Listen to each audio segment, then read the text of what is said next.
मसीह यस्सु में आप सबकी सलामती हो। मेरे अजीज़ और दोस्तों, आप देख रहे हैं हमारा यूट्यूब चैनल कड़वा सच। दोस्तों, मैं पिछले कुछ अरसा से, बल्कि ये शुरू से ही चलता आ रहा है कि सोशल मीडिया पर ऐसे एड्स आते हैं, ऐसी चीज़ें चलती हैं जिसमें लोगों ने लिखा होता है कि फ़लाँ बाबा और साथ मसीही लिखा होता है। और ये मैंने सोचा कि लोग इनके पास, मैंने ख़ुद भी देखा है कि लोग इनके पास जाते हैं और अपनी मनाजात लेकर जाते हैं। तो आइए आज देखते हैं इन फैक्ट्स के बारे में कि ये जो लोग मसीह अपने नाम के साथ लिखते हैं या लगाते हैं, क्या इनका तल्लुक़ वाकई ही मसीहत के साथ है या ये मसीहत को बदनाम करने पर तुले हुए हैं। तो ऐसे फैक्ट्स जानने के लिए हमारे चैनल को सब्सक्राइब करें और हमारे चैनल को सब्सक्राइब, लाइक, फॉलो और शेयर करना ना भूलिए, क्योंकि शेयर करने से ऐसी सच्चाइयाँ जो लोग नहीं जानते होते, जो लोग अनपढ़ है, क्योंकि पाकिस्तान में 90% लोग जो मसीहत के साथ ताल्लुक़ रखते हैं वो अनपढ़ हैं, वो ऐसी सच्चाइयों को नहीं जानते, क्योंकि वो बाइबल तो पढ़ते नहीं। और हफ़्ता में एक बार चर्च, वो भी बहुत मुश्किल बात है, वो हफ़्ता में एक बार भी चर्च जाते हो। अक्सर लोग तो जाते ही नहीं हैं, ईद की जाते हैं और ईद की दुआ करके वापस आ जाते हैं। तो ऐसे लोगों तक बाइबल की सच्चाई जानने के लिए आप उन तक ये शेयर करें ताकि लोग इस सच्चाई को जान सके। तो आइए हम अपनी वीडियो का आगाज़ करते हैं। आज का हमारा जो टॉपिक है वो है जादूगिरी, जादूगर और बाइबल मुक़द्दस की तालीमात। तो दोस्तों, आइए देखते हैं कि ये क्या है, जादूगिरी असल में है क्या। जादूगिरी एक गलत अमल है जिसकी मशक करके लोग नुकसान देते हैं। बाइबल रूहानी मामलात की किताब है, सच्चाई फराहम करती है। जब यीशु ज़मीन पर था तो अपने बाप से कहा कि तेरा कलाम सच्चाई है। बाइबल के बारे में लिखा है 2 तिमोथियस 3:16। आप मेरे साथ हवाला लिख लें ताकि ये आपके लिए कारआमद साबित हो। 2 तिमोथियस 3:16। हर एक सहीफ़ा जो खुदा के इल्हाम से है, तालीम और इल्ज़ाम और सलाह और रास्तबाजी में तरबियत करने के लिए फ़ायदा मंद है। तो दोस्तों देखिए, पहला फ़िक्रा जो लिखा हुआ है 16 आयत में, हर एक सहीफ़ा जो खुदा के इल्हाम से है, यानी कि बाइबल मुक़द्दस का हर एक सहीफ़ा, हर एक बाब, हर एक आयत, हर एक लफ्ज़ खुदा के इल्हाम से लिखी गई है। ये किसी इंसानी सोच से नहीं लिखी गई, बल्कि ये खुदा के इल्हाम से लिखी गई है। तो दोस्तों, ये खुदा के इल्हाम है जिससे एक आम मसीही या मसीही ज़िंदगी गुजारने वाला इनकार नहीं कर सकता। लेकिन जो जादूगर या जो जादू करते हैं वो इस बात से कभी भी कतई तौर पर इत्तफाक नहीं करते, क्योंकि जादूगरी का तल्लुक़ किसी मज़हब या किसी कम्युनिटी से नहीं होता। तो किसी एक खुदा को नहीं मानते, क्योंकि बाइबल का एक खुदा है और वो खुदा बाइबल के अहकाम, अपने अहकाम को मानने की तलकीन करता है। जादूगर ऐसा नहीं करते। मैं आपको हवाले बताता जाता हूँ, आप मेरे साथ खोलते जाड़ पढ़ते जाएं ताकि आप इसको बेहतर तौर पर समझ सकें। मेरे साथ खोलिए इस्तिश्ना 6 बाब उसकी 14 आयत। 14 आयत में कुछ यूँ मरकूम है, तुम और मबूदों की, यानी उन कौमों के मबूदों की जो तुम्हारे आस पास रहती हैं, पैरवी ना करना। इस्तिश्ना में खुदा जो है वो बने इसराइल को एक पैगाम दे रहा है, एक मैसेज दे रहा है, क्योंकि उस वक्त बनी इसराइल के अलावा दुनिया में जितनी भी कौमें उस वक्त आबाद थी, वो तमाम की तमाम बुत परस्त थी, वो बुत परस्ती करती थी, उनका ताल्लुक़ बुत परस्ती से था। मुल्क मिस्र भी बुत परस्ती में था और खुदा बनी इसराइल को मना फरमा रहा है कि तू ऐसे लोगों के पास बिल्कुल ना जाना, तू उन मबूदों की तरफ मतवज्जा ना होना। खुदा मना कर रहा है। इसी तरह मेरे साथ एक और हवाला निकालिए, खरूज 22 बाब, खरूज 22 बाब और उसकी 20 आयत। इसमें भी खुदावंद यही फरमा रहा है, जो कोई वाहिद खुदावंद को छोड़कर किसी और मबूद के आगे कुर्बानी चढ़ाए वो बिल्कुल नाबूद कर दिया जाए। अब ये खुदावंद एक हुक्म सुना रहा है, एक हुक्म दे रहा है बनी इसराइल को कि तेरा खुदा वाहिद है, यानी कि जो कोई वाहिद खुदावंद, यानी कि खुदावंद वाहिद है, जो कोई इसको छोड़कर किसी और मबूद के आगे कुर्बानी चढ़ाए उसको बिल्कुल नाबूद कर दिया जाए, उसको संसार कर दिया जाए, मार दिया जाए, ख़त्म कर दिया जाए। अब जो जादूगर होते हैं वो मुख्तलिफ़ कुर्बानियाँ मुख्तलिफ देवी देवताओं के सामने गुजराते हैं। अब यहाँ पहली बात ही जो है वो मनफी हो जाती है बाइबल की कि किसी और मबूद के सामने कुर्बानी नहीं चढ़ानी। असल में अजीज़ों, इनका तल्लुक़ किसी मज़हब से तो होता नहीं, ये शयातीन की कुर्बानियाँ करते हैं। और शैतान की कुर्बानी के बारे में पौलुस रसूल ने साफ फरमा दिया था कि ऐसे लोगों से किनारा कशी करें।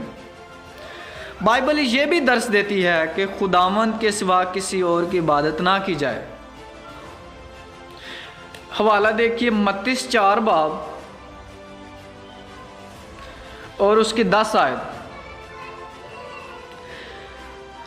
जब 10 आयत में हम देखते हैं, यस्सु ने उससे कहा, ए शैतान दूर हो कि ना कि लिखा तू खुदावंद अपने खुदा को सजदा कर और सिर्फ उसी को इबादत कर।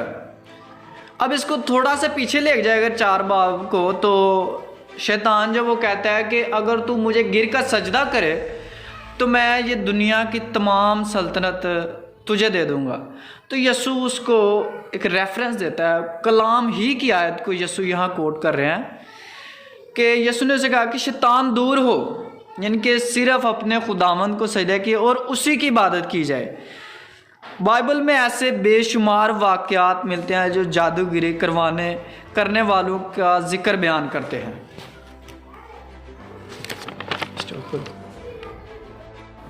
जी मेरे साथ निकालिए दानियल 2 बाब और उसकी 27 आयत। अब हम जादूगिरी की इकसाम के बाइबल मुख्तलिफ़ तरीक़ों से जादूगिरी को बताते हैं कि जादूगिरी है क्या चीज़ और किस तरह से जादू होता है, उन सब चीज़ों को भी बाइबल हाईलाइट करी है। मेरे साथ पहला हवाला निकालिए दानियल 2 बाब और उसकी 27 आयत। इसमें कुछ यूँ मरकूम है, दानियल ने बादशाह के हुजूर अर्ज़ की कि वो बे जो बादशाह ने पूछा हुक्मा और नजूमी और जादूगर और फालगिर बादशाह को नहीं बता सकते। अब यहाँ 4 चीज़ों का जिक्र आ रहा है, हुक्मा, नजूमी, जादूगर और फालगिर। हकीकतन में ये चारों एक किस्म है, ये जादूगरों की एक किस्म है। इल्म नजूम भी जादू की ही एक किस्म है, फालगिरी भी जादूगर की एक किस्म है। हिकमत, ये भी हिकमत जो है ये लोग सितारों सियारों ऐसी चीज़ों को जोड़ तोड़ के ना तो ये चीज़ें निकालते थे। ये चारों जो चीज़ें हैं ये जादू की ही एक किस्म है। तो यहाँ नज़र आता है हमें कि जादूगर और फालगर खुदा के सामने बेबस नज़र आ रहे हैं, यानी कि वो अपनी हिकमत के भी घोड़े दौड़ा रहे हैं, वो फालगिरी भी कर रहे हैं, वो सब कुछ कर रहे हैं, लेकिन जो चीज़ यहाँ सामने आ रही है कि वो खुदा के भेद से तब भी नहीं जान सकते, वो खुदा के भेद को नहीं जान सकते कि खुदा यहाँ क्या करना है। यहाँ हमें मतलब कि खुदा के सामने इनकी इल्मियत बेबस नज़र आती है। तो दोस्तों असल में ये होते ही बेबस हैं, ये लोग कुछ भी नहीं जानते। खुदा अपने भेद ऐसे लोगों को बिल्कुल नहीं बताता। इस किताब में, इस आयत में, इस हवाले में हमें इनकी नाकामी साफ नज़र आ रही है। ये एक किस्म। अब एक और हवाला मेरे साथ निकालिए, अस्तिशना 18 बाब और उसकी 14 आयत।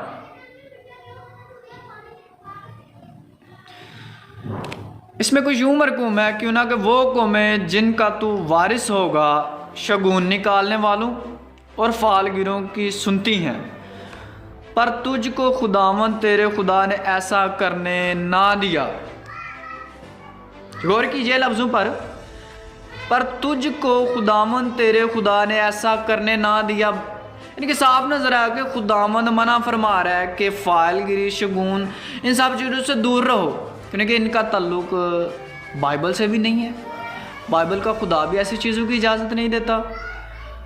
और खुदा कभी भी दोस्तों मेरे अजीज़ों जितने भी मुझे यूट्यूब फेसबुक पर सुन रहे हैं, खुदा कभी भी अपने कलाम के ख़िलाफ़ नहीं जाता। खुदा कभी कोई ऐसा फ़ैसला नहीं लेता जिसमें कलाम ही आपस में टकराए। यहाँ भी खुदा मना फरमा रहे। मेरे साथ एक और हवाला निकाल लें जहाँ अब हम देख रहे हैं जादूगरी की इकसाम, इसलिए हवाले बार बार बता रहा हूँ। यहाँ हमने देखा कि शगुन निकालने वालों का भी खुदा ने, पिछले हवाले में देखा कि हुक्मा भी थे, फालगिर भी थे, शगुन निकाले हुए जादूगर, इन सब 4-5 चीज़ों का जिक्र पिछले हवाले में भी हुआ। अब निकालते हैं यिर्मयाह 27 बाब, यिर्मयाह 27 बाब और उसकी 9 आयत। बस तू अपने नबियों और गैब दानों और ख्वाब बिनों और शगुनियों और जादूगरों की ना सुनो, जो तुमसे कहते हैं कि तुम शाह बाबल की खुदमत गुजारी ना करोगे। अब यहाँ 2 चीज़ें और नहीं हमें मिल रही हैं। गैब दानों का जिक्र हमें दानियल में मिल गया था, अब 2 चीज़ें और नहीं जादूगरी के सामने में, ख्वाब बिनों और गैब दानों। ऐसे लोग जो कहते हैं कि हम, आपने फेसबुक पर ऐड सुने होंगे, यूट्यूब पर भी अक्सर ऐड्स आते हैं कि आपके ख्वाबों की दुरुस्त तफसीर जानने के लिए, अपने ख्वाबों का हाल अहवाल जानने के लिए हमसे रब्ता करें, हम आपको ये बताएंगे वो बताएंगे, 100% दुरुस्त होगा।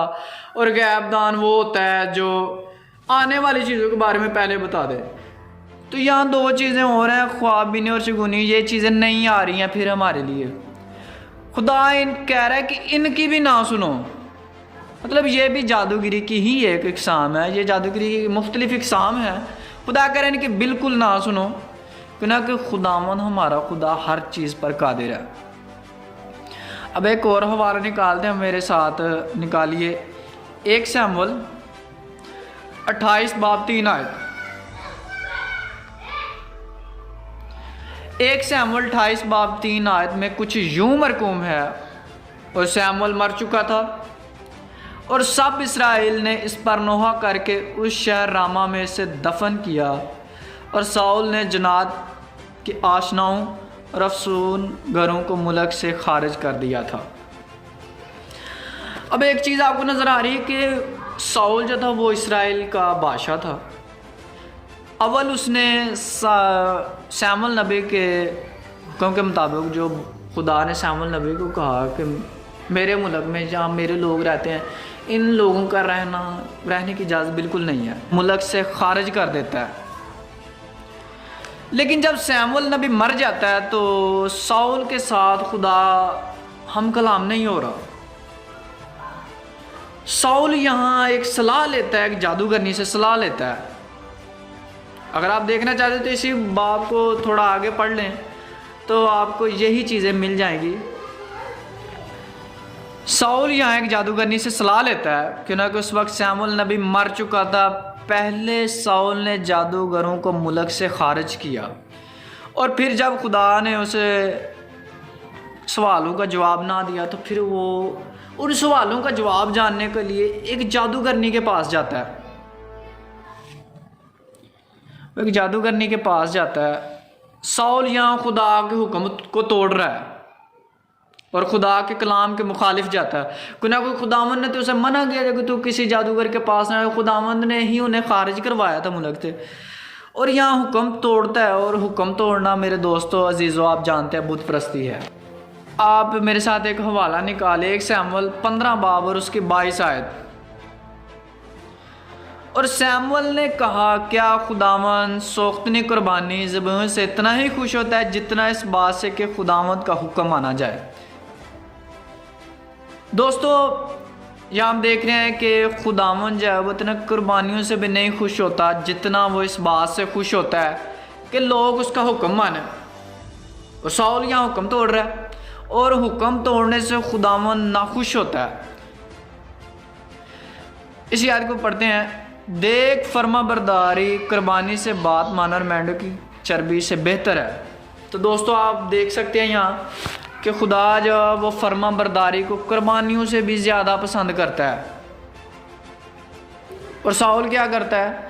साउल अपने सवाल के जवाब जानने के लिए खुदावंद पर तवक्कल नहीं करता। वो एक जादूगर नहीं, जो इसका दोस्त या यार कह ले कि जिन्न होता है, उसके पास चला जाता है कि शायद ये मुझे मेरे सवालों के जवाब दे दे। साउल बेबस हो जाता है शायद कि खुदावंद शायद उसको उसके सवालों के जवाब नहीं दे रहा। शायद साउल को अपनी सल्तनत प्यारी थी, इसलिए वो जानना चाहता था कि मेरी सल्तनत के साथ आगे क्या होने वाला है।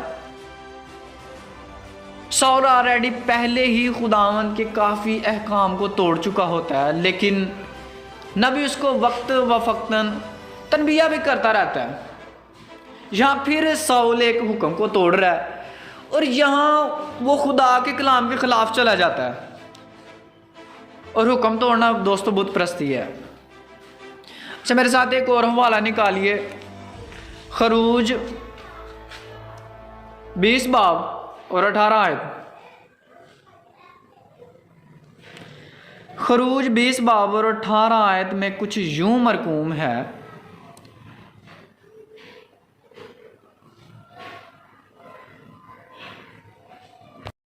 मेरे साथ दोस्तों आप निकालिए खरूज 22 बाब और उसके 18 आयत। 18 आयत में खुदावंद कुछ यूं फरमा रहा है कि तू जादूगरनी को जीने ना देना। बात पर गौर कीजिए, यहाँ सिर्फ जादूगरनी किसी औरत की बात नहीं, बल्कि यहाँ तमाम तर जादूगरों की बात हो रही है। जो जादूगर थे, खुदावंद फरमा रहा है कि जो लोग जादूगर हैं तो उनको जीने ना देना। तो दोस्तों ये थी जादूगरी की कुछ इकसाम। अब हम अगली आने वाली वीडियो में देखें कि आज ये काम किस तरह अरूज पर है और शैतान अपने काम किस किस तरह से ले रहा है और लोग किस किस तरह से गुमराह रहे हैं। इन सब फैक्ट्स को जानने के हमारे साथ जुड़े रहिए।